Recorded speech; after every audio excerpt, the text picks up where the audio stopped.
Yang klarifikasi yang kemarin dia sudah mengakui memang adanya pengancaman. Cuman karena memang ini sudah berjalan ya proses hukumnya.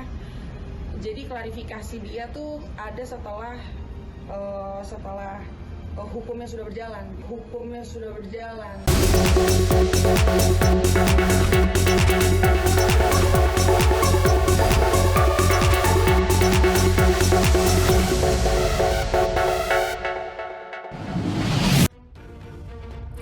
Sudah jatuh tertimpa tangga. Itulah ungkapan yang tengah dialami Giovanni Surya Saputra alias DJ Panda. Sudah kehilangan banyak job akibat di cancel belasan klub malam, kini pria berusia 27 tahun itu pun terancam masuk bui.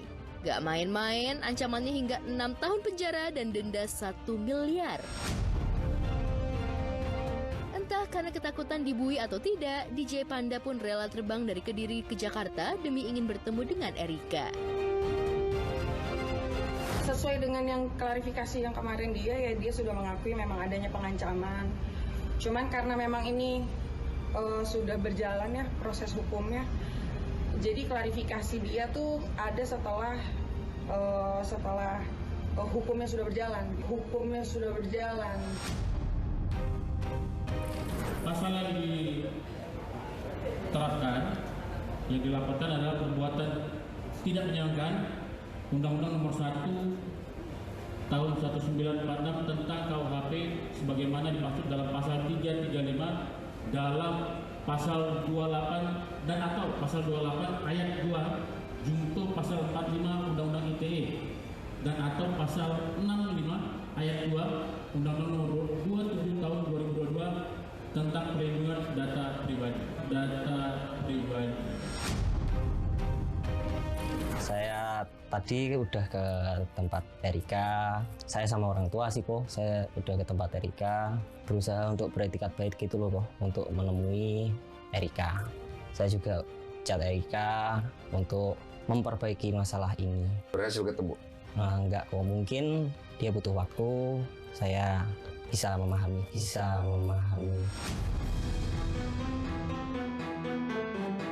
Bukan hanya rela jauh-jauh dari Kediri ke Jakarta, Panda juga menurunkan harga dirinya dan meminta maaf ke Brevi, kekasih Erika sekaligus musuh lamanya. Namun usaha Panda ini nampaknya bakal berujung sia-sia. Soalnya Erika tetap kekeh ingin mantan kekasihnya itu mendekam di balik jeruji besi. Setelah semuanya kita dari tadi ngobrol, poinnya adalah gue pengen masalah kita berdua, gue dan lu, di dua objektif tadi, yang masalah lu di WhatsApp grup menghina Erika beramai-ramai itu, dan juga video parodi memparodikan Ibu Hamil. Gue cuma pengen lu kedepannya belajar lebih dewasa lagi dalam bersikap. Terus juga mungkin lu tanamkan mindset di otak lu. Bahkan gue udah ngomong dari awal kita teleponan kan Panda. Bro, di nightlife yang penting attitude. Di nightlife tuh gini-gini kecil nightlife tuh. Udah. Panda udah minta maaf. Kalau itu aku lihat nanti dulu sih, karena kan memang kan dia harus datang dulu ke sini kan. Ya aku ngikutin proses hukum aja sih.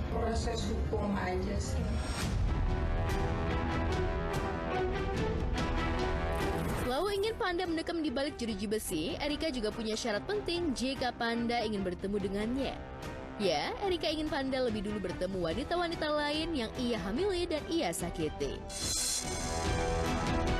Aku mau ketemu dia, asal dia temuin terlebih dahulu perempuan lainnya yang baru saja melahirkan anaknya atau yang masih mengandung anaknya. Saya tidak mengharapkan diberikan kesempatan ataupun diberikan simpati, tapi saya datang ke sini ingin menyelesaikan masalah.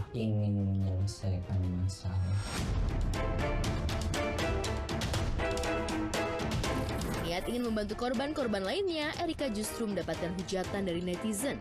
Erika dianggap terlalu menyudutkan mantan kekasihnya itu. Netizen bahkan menuntut Erika tes DNA demi membuktikan anak itu hasil hubungannya dengan Panda atau bukan.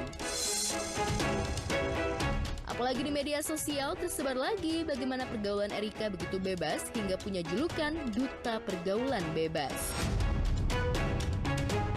Kalau hujatan pasti ada, karena nggak mungkin hal-hal yang masih tabu kayak gini diterima semua orang.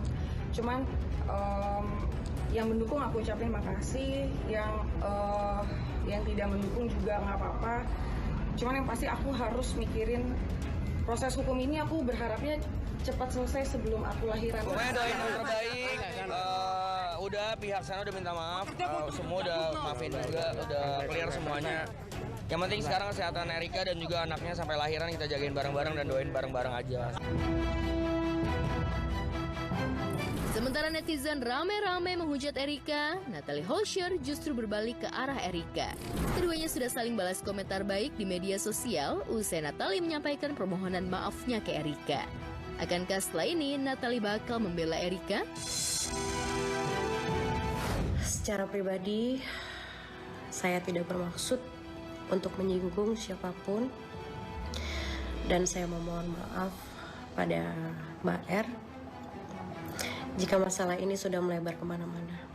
Tentunya masalah ini akan menjadi pembelajaran bagi saya ke depannya.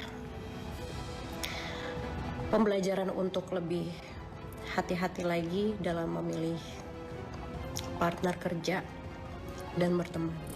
Aku nggak pernah kenal ya sama Natalia. Maksudnya aku tidak pernah berteman dan tidak pernah ada masalah juga. Jadi kalau misalnya memang video parodi itu memang ditunjukkan kepada aku ya, kalau memang Kak Natalie ada itikat baik minta maaf, pasti aku maafin. Karena kan ngelihat dia juga ibu punya anak ya.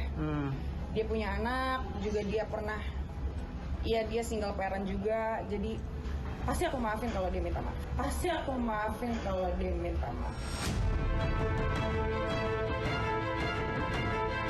DJ Panda sendiri.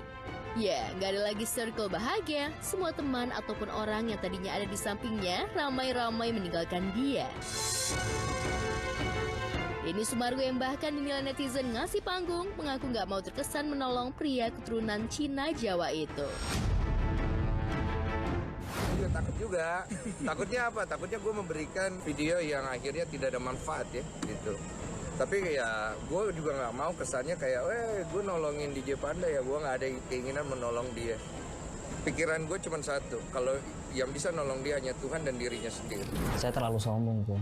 Saya terlalu sombong, saya sedih pasti sedih. Cuman mungkin ini teguran buat saya sudah sadar kedepannya saya harus berubah menjadi lebih baik.